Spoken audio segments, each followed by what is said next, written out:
coverage continues with our 10 News reporter Michael Chen. He is joining us now live in the newsroom. And Michael, you've discovered that the shooter spent the hours before this attack getting breakfast with his two daughters. Well, that is true according to a neighbor who talked to the oldest daughter. Hours later, a tragedy they did not see coming.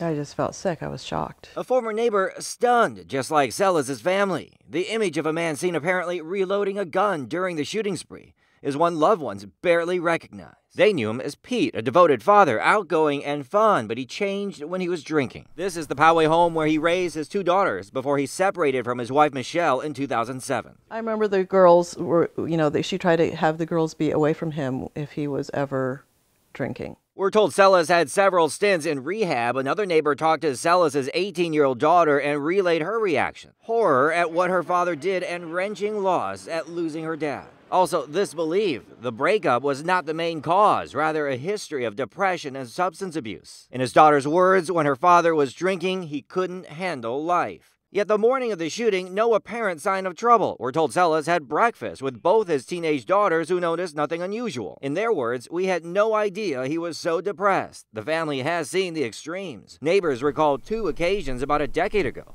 when police were called for suicide attempts. On one occasion, the attempt left an easement soaked in blood. Still, family and neighbors say Celis, even when he was drinking, had never made threats or been violent toward other people. Family, friends, neighbors, to a person tonight say they thought Celis was never a threat to anyone but himself. We're live in the newsroom. Michael Chen, 10 News.